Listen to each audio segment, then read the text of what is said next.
Hello everyone, welcome to my YouTube channel Mamta maths tutorial. और आज class 10th में ये स्पेशल लेक्चर है।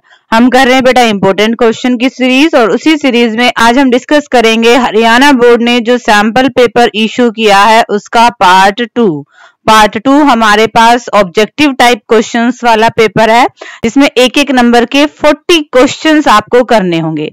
आज के लेक्चर में हम फर्स्ट 20 क्वेश्चंस को डिस्कस करेंगे। 1 बाय 1 क्वेश्चंस आ रहे हैं बेटा, आप सॉल्व करेंगे, मेरे आंसर से मैच करेंगे, और वीडियो के एंड में कमेंट सेक्शन में जाके जरूर बताना कि आपके 20 में से कितने क्वेश्चन सही हैं। तो करते हैं स्टार्ट। ये रहा फर्स्ट सम आपके सामने। Question number 1, express 3825 as a product of prime factors. 3825 को अभाज्य गुणनखंडों के प्रोडक्ट गुणनफल के रूप में व्यक्त कीजिए। तो हमें इनके अभाज्य गुणनखंड बनाने हैं। 3825 हमें साफ साफ दिख रहा है, ये 5 से भाग हो जाएगा, बट एक बार 3 से भी देख लें। 5 2 7 और 8 15 3 18, जोड़ 3 से भाग है, मतलब ये कंप्लीट नंबर भी हमारा 3 से डिवाइड होगा। 3 से डिवाइड कर दो 1 पे, 3 दूनी 6, बच गए 2 22, 3 7 21 और 3 पंजे 15। फिर देख ले 7 5 12 13 14 और 1 15, दोबारा से 3 से भाग हो रहा है। 3 चौके 12, 3 दूनी 6 और 3 पंजे 15। 5 2 7 और 4 11। अब ये 3 से भाग नहीं हो रहा, 5 से कर दें, फिर 5 से भाग कर दें 17।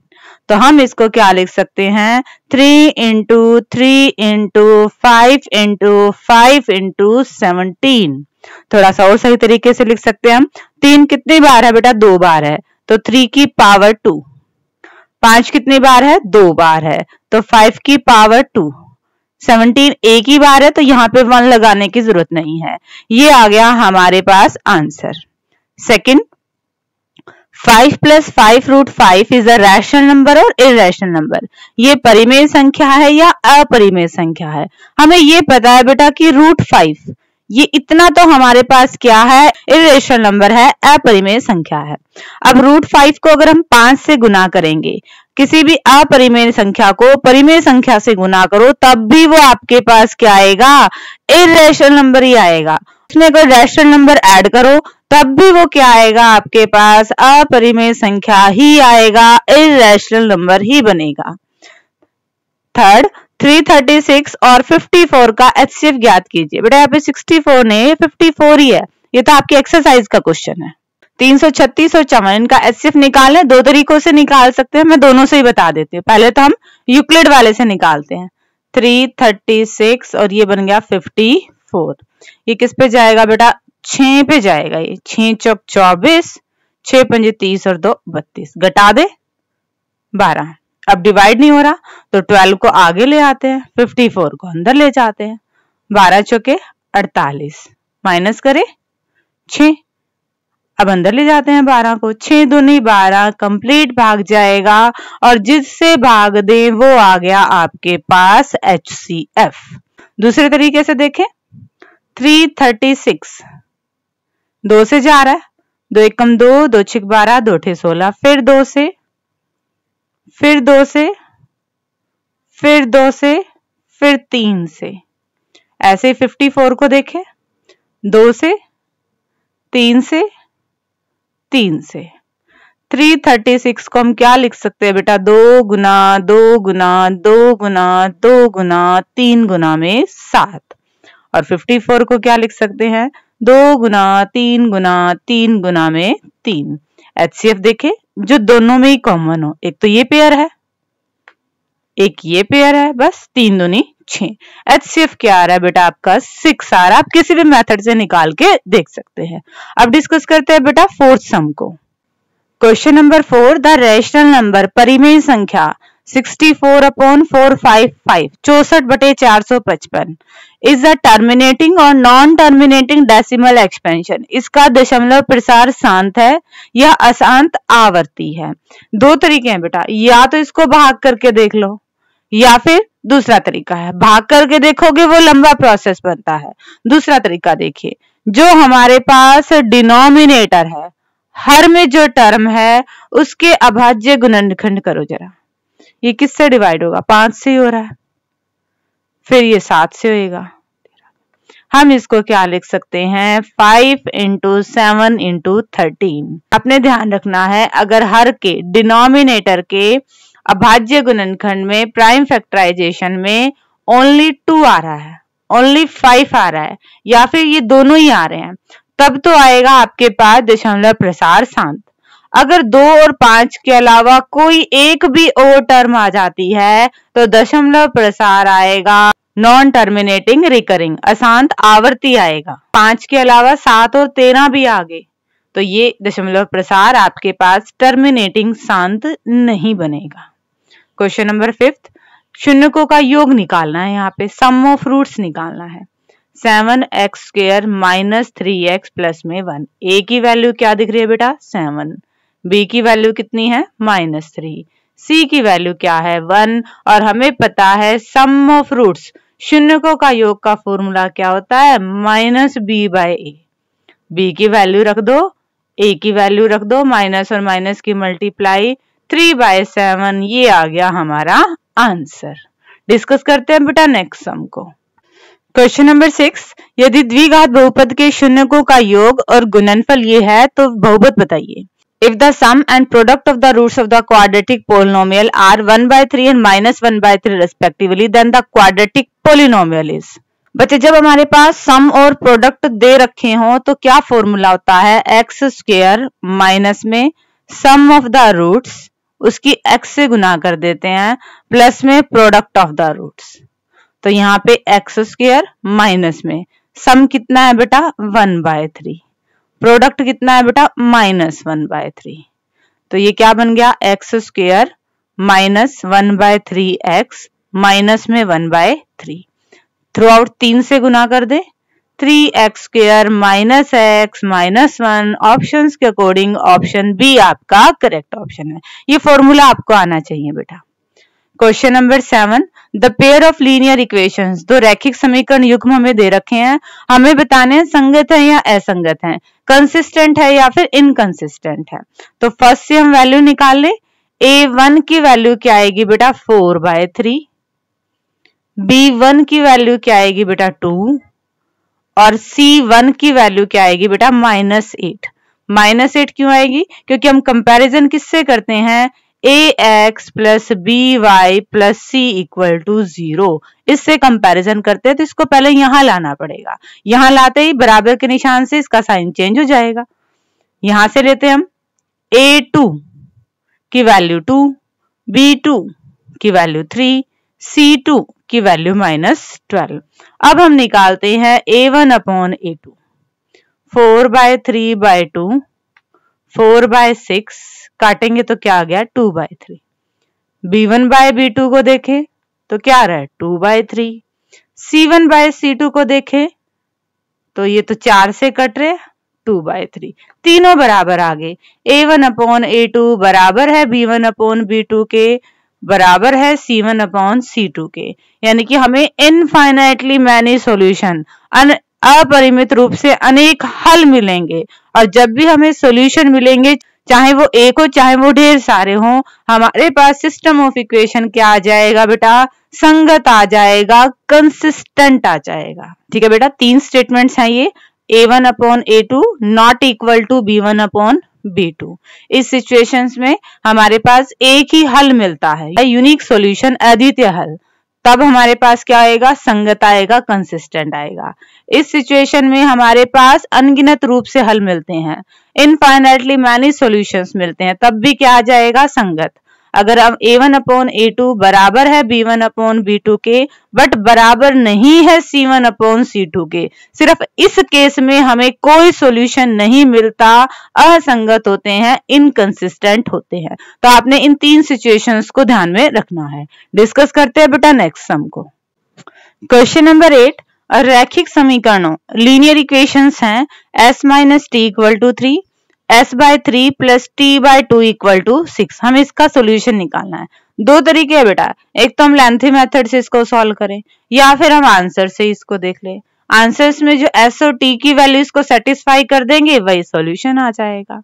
देखिए जरा, s में से t घटाइए 3 आना चाहिए, s में से t घटा रहे हैं 3 नहीं आ रहा, s में से t घटा रहे हैं माइनस का 3 आ रहा है, s में से t घटा रहे हैं, 3 आ रहा है, ये हमारे पास आंसर आ गया। आंसर चूज करने से पहले दोनों ही इक्वेशंस में रख के देखेंगे, अगर मैच हो रहा है तो ये आंसर है। s की जगह जरा 9 रखें, काटेंगे तो क्या आ गया 3। t की जगह जरा 6 रखें, काटेंगे तो क्या आ गया 3। 3 और 3 6। ये दोनों ही वैल्यूज इन दोनों ही इक्वेशंस को सेटिस्फाई कर रही हैं, तो यही सॉल्यूशन है। एक तो ये है कि हम आंसर से चेक कर लें। दूसरा देखिए बेटा क्या है, s minus T equal to 3, equation 1 ये है। दूसरी इक्वेशन क्या है, s by 3 plus T by 2 equal to 6। इसका एलसीएम ले लो बेटा, 2s plus 3t equal to 6, r पर गुना कर दो, 2s plus 3t equal to 36। ये इक्वेशन 2 आ गई। अब 1 और 2 को सॉल्व करना है, एक एक जैसे कोफिशिएंट बना दे, इसको भी 3 से गुना कर दो, 3s minus 3t equal to 9। ये इक्वेशन रखो इसके नीचे, 2s plus 3t equal to 36। Same term है, प्लस माइनस की ऐड कर दो, 5s इक्वल टू 36 और 9 45। यहां से s की वैल्यू क्या आ गई है बेटा 9, और ऑप्शंस में एक ही ऑप्शन में है s की वैल्यू 9, तो यही हमारे पास आंसर आ गया। अगर आपको t की वैल्यू निकालनी है तो चाहे इस इक्वेशन में चाहे इस इक्वेशन में आप s की जगह 9 रख देना, t की ऑटोमेटिक वैल्यू आ जाएगी। अब डिस्कस करते हैं बेटा क्वेश्चन नंबर 9 को। Question number 9, factorise the quadratic equation. द्विघात समीकरण है और इसके हमने गुणनखंड करने हैं। 6x square minus x minus 2 equal to 0। दो नंबर्स जिनकी गुना करें तो -12 और जोड़े तो माइनस का 1। क्या आएंगे बेटा, माइनस के 4 और 3, ये पेयर बनेगा। इनकी मल्टीप्लाई कर रहे हैं तो माइनस का 12, माइनस के 12 आ रहा है, इनको जोड़ रहे हैं तो माइनस का 1 आ रहा है। ये यहाँ पे लिखेंगे 6x square minus 4x plus 3x minus 2 equal to 0। पहले 2 में से कॉमन ले बेटा, 2x आएगा।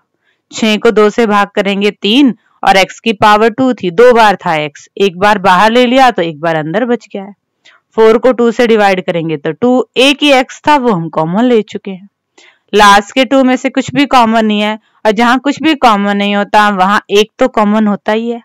अब जो सेम है उन्हें एक ब्रैकेट में लिख देते हैं, जो बच गए उन्हें एक ब्रैकेट में लिख देते हैं, इक्वल टू 0। हमें सिर्फ यहाँ पे क्या करने थे, गुणनखंड करने थे, तो ये हमने गुणनखंड कर दिए। अगर हमें हल निकालने के लिए कहते तो हम इसको 0 के बराबर रखते, x की वैल्यू निकालते, इसको 0 के बराबर रखते, x की वैल्यू निकालते, तो वो उसके सॉल्यूशन आ जाते, हल आ जाते। Question number 10, the roots of the quadratic equation. द्विघात समीकरण के मूल हमने रूट्स निकालने हैं। रूट्स निकालने हैं तो हमारे पास क्वाड्रेटिक फॉर्मूला होता है एक, minus B plus minus under the root B square minus 4ac upon 2a। यहाँ पे a की वैल्यू क्या है बेटा 2 है, b की वैल्यू क्या है बेटा 1 है, c की वैल्यू क्या है बेटा माइनस में 6 है। वैल्यू रख दे, माइनस का 1 plus minus under the root B square minus 4ac, B की जगह 1 रखें, 1 का स्क्वायर 1, माइनस में 4, a की वैल्यू और माइनस में 6 अपॉन में 2a। -1 plus minus under the root 1, minus और माइनस के मल्टीप्लाई प्लस, 4 दूनी 8 और 8 6 48 अपॉन में 2 दूनी 4, 48 और 1 48 और 1 49, और 49 का रूट क्या हो गया बेटा 7। अब यहाँ पे प्लस और माइनस दिख रहे हैं, एक बार हम प्लस लेंगे, एक बार हम माइनस लेंगे। एक बार हमने ले लिया प्लस की वैल्यू और एक बार हम ले लेंगे बेटा माइनस की वैल्यू। यहाँ पे सोल्व करें, 7 में से 1 गया 6/4, माइनस का ये 1 माइनस का 7 कितने हो गए माइनस के 8 हो गए। कटते हैं तो काट दीजिए, 3/2 और -2 ये आ गए आपके पास रूट्स इस क्वाड्रेटिक इक्वेशन के। ठीक है बच्चे, ये आपको फॉर्मूला आना चाहिए। आप चाहो तो इस तरीके से भी निकाल सकते हो, आप ऐसे ही फैक्टर बना के इसको सॉल्व कर लेंगे, और फिर ये जो 2 फैक्टर्स आ रहे हैं ना इनको 0 के बराबर रखोगे तो आपके पास x की वैल्यू आएंगी, तो आपके पास x की वैल्यू आएंगी, वही रूट्स हो जाएंगे। ठीक है, रूट्स की बात हो रही है। फिर हमारे पास क्वाड्रेटिक फॉर्मूला भी होता है, ये है quadratic formula minus B plus minus under the root B square minus 4ac upon 2a। A, B और सी की वैल्यू हमारे पास इक्वेशन से आ जाती हैं, सिर्फ वैल्यू रखा है, हल किया है। प्लस और माइनस का मतलब एक बार प्लस की वैल्यू ले लेते हैं, एक बार माइनस की, और इस तरह से दो रूट निकल जाते हैं। डिस्कस करते हैं बेटा क्वेश्चन नंबर 11 को। Question number 11, if the roots of the quadratic equation 3x square plus kx plus 3 equal to 0 are equal, यदि द्विघात समीकरण के मूल समान हो तो आपने k की वैल्यू निकालनी है। अब हमारे पास जब मूल समान होते हैं तो जो हम डिस्क्रिमिनेंट निकालते हैं ना, d निकालते हैं, b स्क्वायर माइनस 4ac, इसकी वैल्यू बेटा 0 होती है। किस केस में? जब मूल हमारे पास समान हो, रूट्स इक्वल हो। a की वैल्यू क्या है यहाँ पे? 3 है। b की वैल्यू क्या है बेटा? k है। c की वैल्यू क्या है? 3 है। सबकी वैल्यू रख दो, b की वैल्यू रख दी, a की वैल्यू रख दी, c की वैल्यू रख दी। k स्क्वायर 4 × 12 = 36, k स्क्वायर की वैल्यू 36 है, तो बेटा k की वैल्यू क्या आएगी? प्लस माइनस में 6, option A will be the right answer. Question number 12, p के किन मानों के लिए for what values of p the pair of equations have unique solution, अद्वितीय हल है। हमें पता है अद्वितीय हल के केस में a1 अपॉन a2 बराबर नहीं होता b1 अपॉन b2 के। तो यहाँ पे a1 की वैल्यू क्या है बेटा? 1 है। b1 की वैल्यू क्या है बेटा? 1 है। यहाँ पे a2 की वैल्यू क्या है बेटा? 4 है। और b2 की वैल्यू क्या है बेटा? p है। वैल्यू रख दो, 1/4 not equal to 1/p। Cross multiply करे, p is not equal to 4। p की वैल्यू 4 के बराबर नहीं होनी चाहिए, तभी आपको इस सिस्टम का यूनिक सॉल्यूशन अद्वितीय हल मिलेगा। क्वेश्चन नंबर 13, ए p का हमने बताना है कॉमन डिफरेंस, सार्व अंतर। कॉमन डिफरेंस के लिए हम क्या करते हैं बेटा? अगली वाली टर्म में से पिछली घटाते हैं। एक में से हम 4 को घटाएंगे, माइनस का 3 आ गया आपके पास, सार्व अंतर d आ गया। यहाँ पे आप 4 में से 1 मत घटा देना बेटा, हमने अगली वाली टर्म में से पिछली घटानी होती है। क्वेश्चन नंबर 14, रिक्त स्थान की पूर्ति करें। ये p हमें दे रखी है, जिसका हमें 14वां पद बताना है। हमें बताना है a14। a14 का मतलब हम क्या निकालेंगे? a plus 13d। a की वैल्यू हमारे पास क्या है? 5 है। डिफरेंस देख लें, d कितना है? 12 में से 5 गए 7। 5 प्लस 13 इंटू 7 91, 96 आएगी बेटा 14th टर्म, 14वां पद। ठीक है। क्वेश्चन नंबर 15 देखिए जरा। Question number 15, the sum of first 15 natural number is, पहले 50 प्राकृत संख्याओं का योग 1 प्लस 2 प्लस 3 प्लस कहां तक? 50 तक। ये हमें अगर इसको हम ध्यान से देखें तो ये एपी बन रही है, लगातार टर्म का डिफरेंस 1 है। एपी के केस में सम का फॉर्मूला लगाएंगे, n टर्म्स के सम का फॉर्मूला होता है n/2 a plus l।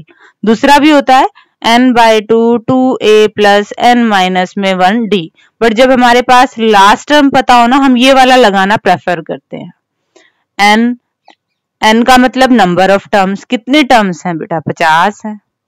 a का मतलब पहली टर्म, l का मतलब लास्ट टर्म। काटे इसको, 25। 25 इंटू में 51, इनकी गुना कर दीजिए।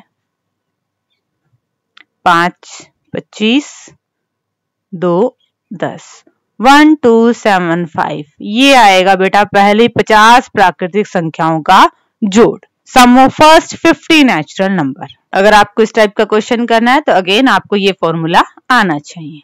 Question number 16, right the next 3 terms of AP 2 -1 -4। इस एपी की अगली 3 टर्म लिखो। बेटा यहाँ पे a क्या है हमारे पास? 2 है। d क्या है हमारे पास? -1 में से -2 किए तो माइनस में 3। अब a भी है, d भी है, नेक्स्ट टर्म्स निकाल लो। 1 2 3 3 टर्म्स है। हमने a4 निकालनी है, a5 निकालनी है और a6 निकालनी है। a4 का मतलब a प्लस 3d, a5 का मतलब a प्लस 4d, a6 का मतलब a प्लस 5d। a की वैल्यू क्या है बेटा? 2 है। d की वैल्यू ओ रख दो, 2 माइनस में 9, माइनस में 7 आएगी नेक्स्ट टर्म, अगले में 2 माइनस में 12, माइनस में 10 आएगी बेटा उससे नेक्स्ट टर्म, 2 माइनस में 15, माइनस में 13, नेक्स्ट टर्म बेटा माइनस 13 आएगी। हमें अगले 3 बताने थे टर्म्स, तो -7, -10, -13, इस तरह से अगली 3 टर्म्स ये आने वाली है। Question number 17, choose the correct word from the bracket. Bracket में से करेक्ट हमने चूज करना है। ऑल स्क्वायर्स आर डैश, सभी वर्ग डैश होते हैं। बेटा सभी वर्ग देखने में एक जैसे होते हैं, समरूप सिमिलर होते हैं। ये भी आपके पास स्क्वायर है, ये भी आपके पास स्क्वायर है, ये भी आपके पास स्क्वायर है, देखने में सारे एक जैसे हैं। बट यहाँ पे कॉन्ग्रुएंट क्यों नहीं हुआ? कॉन्ग्रुएंट का मतलब बिल्कुल साइज भी एक जैसा हो, बड़े छोटे ना हो। बट यहाँ पे ऑल स्क्वायर सारे वर्ग की बात हो रही है, तो वो बड़े छोटे हो सकते हैं, सिर्फ देखने में उनका रूप एक जैसा है, तो ये समरूप आएगा बेटा, सिमिलर आएगा। डिस्कस करते हैं क्वेश्चन नंबर 18 को। क्वेश्चन नंबर 18, ट्राइंगल्स MNL और ट्राइंगल्स QPR ये समरूप हैं, सिमिलर हमें दे रखी हैं। इस आकृति में समरूपता की कौन सी कसौटी लगी? हमें बताना है कि कौन सी सिमिलरिटी क्राइटेरिया हमने यूज किया है। साइड साइड साइड्स, क्या तीनों भुजाएं इक्वल रेशियोज में हैं? एंगल एंगल एंगल, क्या तीनों कोण बराबर हैं? साइड एंगल साइड, भुजा कोण भुजा, क्या दो भुजाएं तो बराबर अनुपात में है और उनके बीच का कोण बराबर है? इनमें से कोई नहीं, या फिर इनमें से कोई नहीं प्रॉपर्टी लगाई, हमने कोई और ही लगाई है। अब इस ट्रायंगल को ध्यान से देखें और इसे हम कन्वर्ट करें ऐसी ट्रायंगल में जहां पे ML नीचे ले ले और ये ले लिया N। अब ML देखो कितना है बेटा, 5 सेंटीमीटर है। एंगल पे कितने डिग्री का बन रहा है? 70 डिग्री का बन रहा है। और MN कितनी है बेटा? 2.5 है। इन दोनों का अनुपात कैसा है? ये वाली डबल है। इन दोनों का अनुपात कैसा है? ये वाली डबल है। इन दोनों का तो रेशियो बराबर है और उनके बीच का कोण बराबर है। तो हमारे पास SAS ये वाली कसौटी, ये वाला क्राइटेरिया यहाँ पे लगा है। दो भुजाएं तो असमान अनुपात में है और उनका बीच का कोण बराबर है। डिस्कस करते हैं बेटा नेक्स्ट सम को। क्वेश्चन नंबर 19, नीचे त्रिभुजों की भुजाएं दी गई हैं, इनमें से कौन सा समकोण त्रिभुज है? हमें साइड्स दी हुई हैं और हमने बताना है कि which of them is a right triangle, इनमें से समकोण त्रिभुज कौन सी है। हम इन तीनों भुजाओं का वर्ग करते हैं। 7 का वर्ग किया 49, 24 का वर्ग किया, 24 को 24 से मल्टीप्लाई किया 576, 25 के 25 से 25 की गुना करी तो 625। क्या इन दोनों को जोड़ें ये आ रहा है? बिल्कुल आ रहा है। तो यही हमारे पास क्या बनेगी? राइट एंगल ट्राइंगल्स वाली साइड्स बनेंगी। अगर इस केस में देखें तो 8 की 8 से गुना करें 64, 6 की 6 से गुना करें 36, 3 की 3 से गुना करें 9। क्या इन दोनों का जोड़ ये आ रहा है? बिल्कुल नहीं आ रहा। तो ये हमारे पास राइट एंगल ट्राइंगल समकोण त्रिभुज की भुजाएं नहीं है। और अब डिस्कस करते हैं आज के लेक्चर का लास्ट सम। क्वेश्चन नंबर 20, यदि एक बिंदु P से O केंद्र वाले किसी वृत्त पर PA और PB स्पर्श रेखाएं परस्पर 100 डिग्री के कोण पर मिलती हैं, तो एंगल POA किसके बराबर आएगा? हमें क्या कहा गया है? If tangents PA PB from A point P to the circle with centre O, एक वृत्त का केंद्र है O और कोई बिंदु है P, उससे वृत्त पर दो टेंजेंट्स, दो स्पर्श रेखाएं खींची हुई हैं, PA और PB। हमने निकालना है एंगल POA ये वाला, और ये कंप्लीट कोण हमें कितने डिग्री का दे रखा है? 100 डिग्री का दे रखा है। हमने इसको मिला दिया रचना से। हमें दो ट्राइंगल्स दिख रही हैं, इनको कॉन्ग्रुएंट सर्वांगसम प्रूव कर दो बेटा। 3 चीजें बराबर बराबर ढूंढ दो। एक तो PA किसके बराबर आ गई? PB के। क्यों? क्योंकि ये प्रॉपर्टी है कि वृत्त के बाह्य बिंदु से जो टेंजेंट, जो स्पर्श रेखाएं खींची जाती हैं, उनकी लेंथ, लंबाइयां बराबर होती हैं बेटा। नेक्स्ट हम क्या बता सकते हैं? OA बराबर OB। ये क्या है? ये सर्कल की रेडियस त्रिज्याएं तो हैं। PO बराबर PO, ये लाइन दोनों में कॉमन है, उभयनिष्ठ है। तो side side side congruency criteria से ट्राइंगल्स क्या होगी बेटा? कॉन्ग्रुएंट होगी, सर्वांग सम होगी। तो सारी भुजाएं और सारे कोण आपस में बराबर हो गए। तो ये पूरा कोण कितने डिग्री का है? 100 डिग्री का है और ये दोनों ही कोण बराबर हैं। तो कितने कितने डिग्री के आगे? 50-50 डिग्री के आगे। नेक्स्ट हमें क्या पता है कि जो रेडियस होती है ना, त्रिज्या, स्पर्श रेखा पे, स्पर्श बिंदु पे, पॉइंट ऑफ कांटेक्ट पे कितने डिग्री का एंगल बनाती है बेटा? 90 का बनाती है। और एक त्रिभुज के तीनों कोनों का जोड़ कितना होता है? 180 होता है। ये 90 का, ये 50 का, कितने हो गए? 140। तो ये कितने का बना बेटा? 40 डिग्री का बना। ठीक है बच्चे, हमने यहाँ पे त्रिभुज के तीनों कोनों का जोड़ 180 डिग्री होता है। Sum of angles of a triangle is 180 degree इस प्रॉपर्टी का यूज किया और हमें हमारा रिक्वायर्ड एंगल मिल गया। आज के लेक्चर में बेटा हम 20 क्वेश्चन ये डिस्कस करेंगे। कमेंट सेक्शन में जाके अपने मार्क्स बताना ना भूले। Thank you everyone for watching my video.